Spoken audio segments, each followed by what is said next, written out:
Breaking news చూస్తున్నాం. Postal ballot విషయంలో EC నిర్ణయం అనైతికమని, దీనిపై సుప్రీంకోర్టుకు వెళ్తామని వైసీపీ ప్రధాన కార్యదర్శి సజ్జల రామకృష్ణారెడ్డి చెప్పారు. ఓట్ల లెక్కింపుపై ఈసీ గత ఏడాది స్పష్టమైన గైడ్లైన్స్ ఇచ్చిందని గుర్తు చేశారు. పోస్టల్ బ్యాలెట్ డిక్లరేషన్లో అటెస్టింగ్ ఆఫీసర్ సంతకం, సీలు ఖచ్చితంగా ఉండాలని, సీలు లేకుంటే హోదా వివరాలు ఉండాలని చెప్పారు. పోలింగ్ అయ్యాక అవి అవసరం లేదనడం సరికాదు అని పేర్కొన్నారు.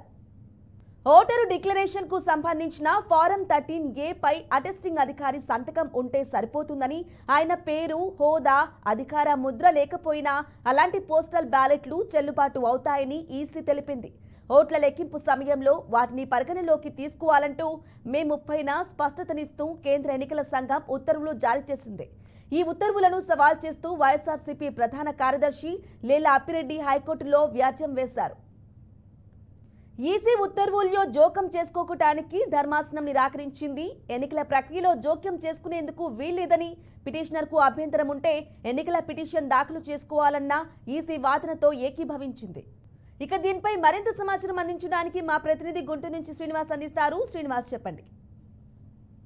గ్రామీణ ఎన్నికల ఫలితాలపై ఎగ్జిట్ పోల్ రగడ కొనసాగుతూనే ఉంది. నిన్న హైకోర్టు ఇచ్చినటువంటి తీర్పు ఏదైతుందో దానిపై వైఎస్ఆర్సీపీ పార్టీ సుప్రీంకోర్టుకి వెళ్లే ఆలోచన కూడా చేస్తున్నట్లు కూడా స్పష్టం చేయడం జరిగింది. ముఖ్యంగా చూస్తే ఎగ్జిట్ పోల్ ఏదైతే ముఖ్యంగా చూసుకున్నట్లయితే కనుక ఎన్నికలు జరిగిన తర్వాత నుంచి పోస్టల్ బ్యాలెట్ల వివాదము కొనసాగుతుందని చెప్పవచ్చు. పోస్టల్ బ్యాలెట్ కి సంబంధించి సీలు వేశారు, సీలు వేయాలి, దాంతో పాటు తప్పనిసరిగా సైన్ ఉండాలి అంటూ కూడా రెండు అర్థాలు వచ్చే విధంగా ఆ ఉత్తర్వులు జారీ అయిన నేపథ్యంలో వైసీపీ కేంద్ర ఎన్నికల సంఘ నియమావళికి అలానే రాష్ట్ర ఎన్నికల సంఘం ఇచ్చినటువంటి దానిని రెండింటినీ కూడా క్రోడీకరించి కూడా హైకోర్టులో పిటిషన్ దాఖలు చేయడం జరిగింది.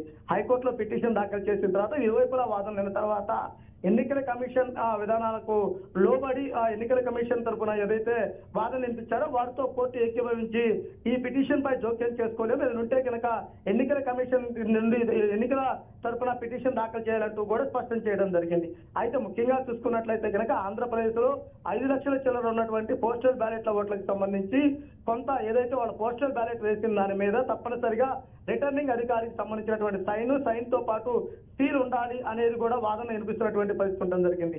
అయితే కొన్ని ఓట్లు వ్యాలిడిటీకి అవకాశం ఉంటుందా ఉండదా, దీనివల్ల ఇన్ని ఓట్లు తొలగిపోయే అవకాశం ఉంటుంది ఏందనేది కూడా క్లారిటీ రావడానికి ఇబ్బంది పడుతున్న నేపథ్యంలో కోర్టు అయితే కనుక హైకోర్టులో స్పష్టంగా వైసీపీకి ఎదురు దెబ్బ తగిలిందని చెప్పవచ్చు.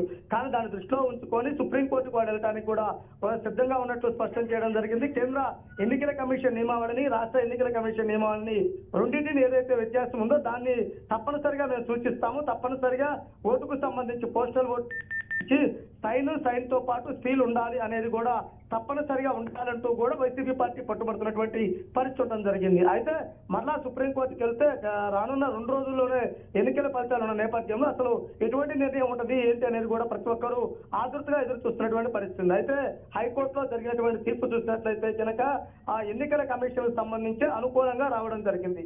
ఎన్నికల కమిషన్ వారు ఏదైతే చెప్తున్నారో ఆ విధంగానే ఉండాలి అనే విధంగా కూడా హైకోర్టు స్పష్టం చేయడం జరిగింది. కానీ వైసీపీ పార్టీ వారు ఆ ఎన్నికల కమిషన్ చేస్తున్నటువంటి తప్పిదం ఏదైతే ఉందో అంటే పోస్టల్ ఓటుకి సైన్ తో పాటు సీలు రెండు ఉంటేనే యాక్సెప్ట్ చేయాలనేది మటుకి బలమైన వాదనలు అయితే కనుక వినిపిస్తుంది. రైట్ శ్రీనివాస్, ఇంతకు ముందు అలాగే మీరు చెప్పినట్లు కౌంటింగ్ ప్రక్రియ ఎలాగో తుది దశ రాబోతుంది, 2 రోజుల్లోనే కౌంటింగ్ ప్రక్రియ కూడా ఉండబోతుంది. దీన్ని ఎలా చూసుకోవచ్చు అంటారు? అంటే కౌంటింగ్ సమయానికి ఈ పోస్టల్ బ్యాలెట్లపై కూడా తీర్పు వచ్చి క్లారిటీ వస్తే కనుక ఏ పార్టీలకు ఎటువంటి ఇబ్బంది కలగకుండా ఉండే అవకాశం ఉంది. అలానే పోస్టల్ బ్యాలెట్ ఓటుకు సంబంధించి ఏజెంట్లు తప్పనిసరిగా అభ్యంతరం వ్యక్తం చేస్తే పక్కన పెట్టే అవకాశం ఉంటుంది.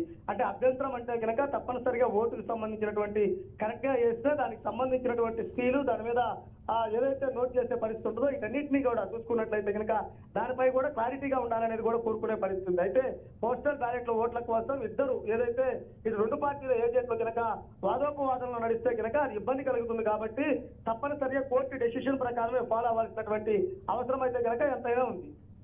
Right Srinivas, thank you.